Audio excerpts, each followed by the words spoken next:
Well, I hope everyone's having a pleasant 4th of July weekend. We just got back from a 1,000-mile round trip to the Bethlehem, Pennsylvania area late last night. Spent the day actually getting our 48-foot gooseneck trailer loaded up with supplies and equipment that we're taking to Pennsylvania, to our new facility that we're opening there. And driving about an hour and a half, 2 hours tonight to what I guess they call mid-Michigan. And one thing I'll point out from the start is check out that mileage, that gas mileage, 28.4 miles to the gallon, over about 1,100 miles. And that's just absolutely phenomenal, especially these days with the price of gas. And the price of diesel, which is well over $6. To get 28.5 miles to the gallon over the course of more than 1,000 miles is absolutely miraculous. And we just love this truck to death. We've had it for just over 90 days. We've got about 12,000 miles on it, and we've driven the hell out of it. Done a lot of long road trips with it. I'm actually resetting the MPGs here because we just got done hitching up our 12-foot enclosed travel trailer, and we're going to be picking up a little bit of cargo tonight and early tomorrow morning. And so over the course of the next few minutes, you'll see what kind of gas mileage this thing gets going. Let's take it up to about, let's just take it up to 70.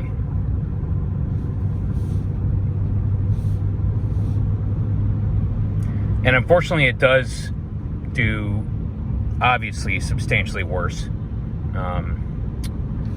than you would imagine with no trailer. I mean, you're obviously not going to get 28.6 miles to the gallon with a trailer, but we still do pretty well. It's entirely respectable. And so we've had this truck for 90 days, just over 90 days. We got just over 12,000 miles on it.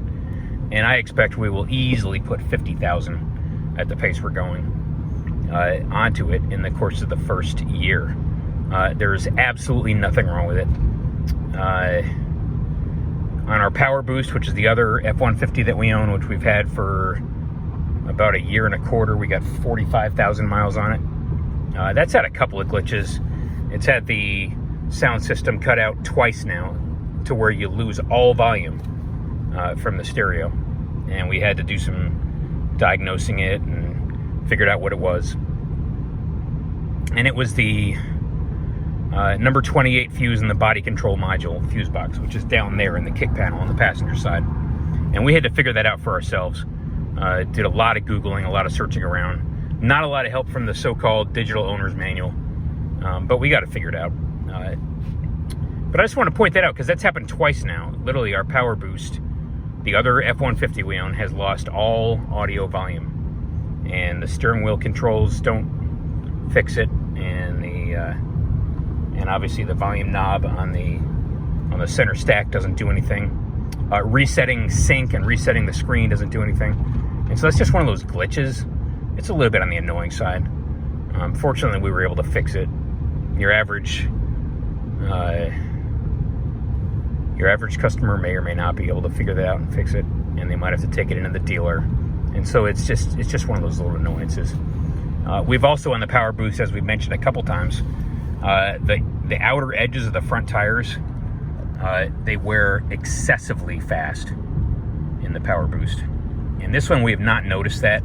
We've been religious about rotating the tires, and again, we only have 12,000 miles on it. So it's hard to say whether this one has the same alignment issue that the PowerBoost does. And I'll just point out that our original F-150, the first one we ever owned, that was a 97, that one really loved to eat up the outer edge of the front tires as well. It was an alignment thing, you know, because they switched over to an independent front suspension that year, an IFS, with actual control arms and not that so-called twin I-beam setup they used to use. And so it just took them a while, I guess, to figure it out. And maybe every now and then you get a truck that's got alignment issues with it. This one, like I said, It does not appear to.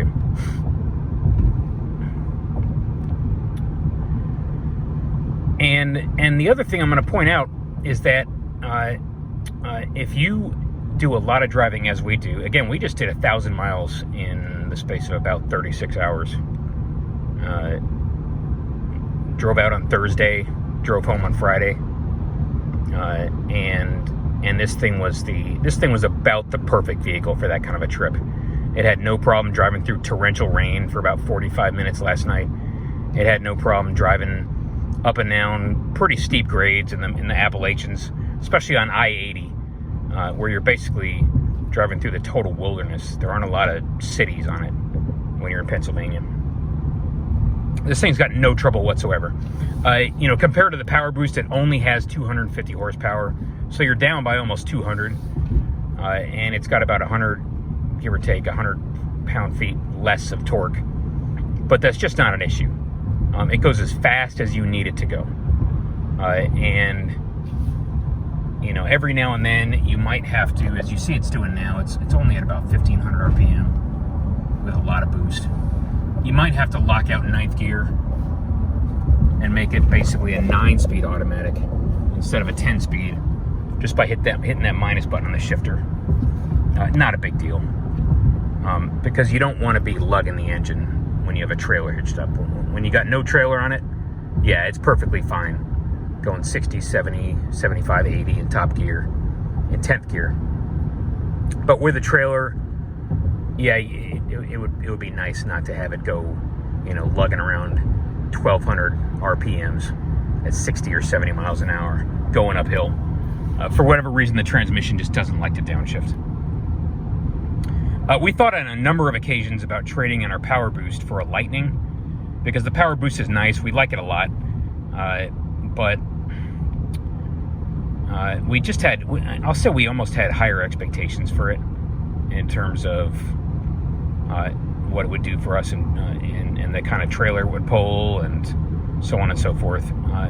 We do like that truck a lot. I'd say we love it, but the second they come out, the instant they come out with a Super Duty that has Pro Power on board and has what I call the self-driving system that you see there, that little blue halo, which indicates that lane keeping and lane centering are active, and the truck is basically driving itself.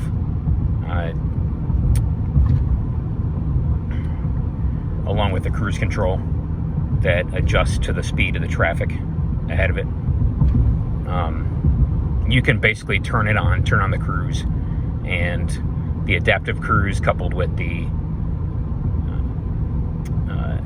lane keeping and the lane centering will just drive this damn thing all day and night. And so a 500-mile drive in this thing, which we just did yesterday and the day before, for a total of 1,000, it's the easiest thing in the world compared to the way it used to be when you had to do all the driving and steering and speeding up and slowing down and so on and so forth. So we are absolutely in love with this PowerStroke diesel F-150. And if you're interested, there are still a couple left on the dealer's lots. And you just have to get really good about searching the Ford website. And it doesn't make it easy. You just have to start putting in essentially the zip code for every major American city and then search within. I think the max radius is like 100 miles or 200 miles. And if you do that with about the top 20 or 30 cities in the U.S., you will start to find some still on the dealer's lots. And they're 2021s, and they're brand new with a full factory warranty and the 3-liter PowerStroke diesel. And so they still can be had. There's probably only a handful left, but if you want one, you can still get one. Like I said, we're thinking about, we've thought about on a couple of occasions trading in probably the PowerBoost for a Lightning, mostly because it's such a novelty. We really enjoy driving our Tesla. We love the hell out of that Tesla. The major problem with it being that it's so hard to get repairs done. You drop off your car and maybe a month later you get it back. And then the other problem with the Tesla is that the specific one that we had, which was a Model S, can't do any towing, at least legally. It doesn't have a rating for towing. And so if you get in a crash and you got one of those hitches on it, then, you know, potentially you're looking at a big judgment because you've done something with it that the factory specifically told you not to do. And we do a lot of towing. We tow all the damn time. And so the Tesla was nice. It was great having free supercharging, so you never pay for gas. We drove cross-country with that thing all the way out to Las Vegas and back. 2,000-mile road trip. Didn't pay for a drop of gas. I had a lot of charging stops, though, and that really gets old, where you drive for 2 hours, maybe 2.5, and then you stop for 40-plus minutes to charge it back up. And so that's really the major reason why we have not gotten a Lightning. I know there are a lot of people like them, and they're in huge demand right now. They're sold out, I think, for the next year.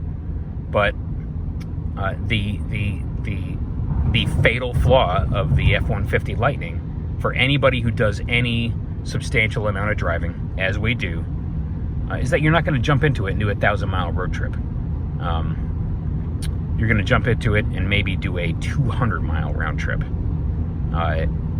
And if you want to drive farther than that, you're going to be stopping for a lengthy period of time to charge that truck.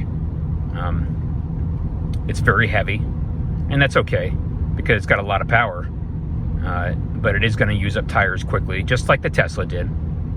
And if you ever hitch up a trailer to it, that range is going to be more than cut in half. So instead of like a 200, 250, 300-mile range, you're going to have maybe 150 miles at the absolute most, and then that's what, 2 hours of driving, and then you're going to be charging it for 40-plus minutes. And that's the same damn situation we had in the Tesla, which is why we got rid of it.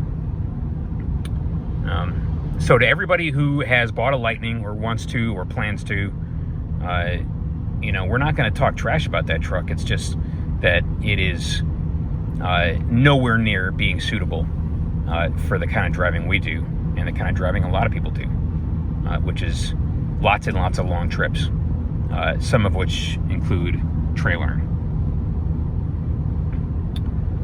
So it's a long-winded way of saying we have not gotten rid of that PowerBoost. We drive it a lot. We love it to death. But again, it's not exactly what we need.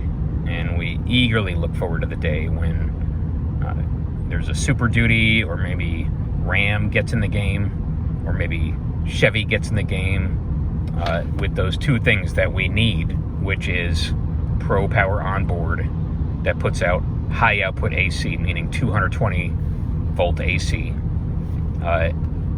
and a diesel, and self-driving. And if we can get those three things in a heavy duty, we'll get rid of that PowerBoost immediately.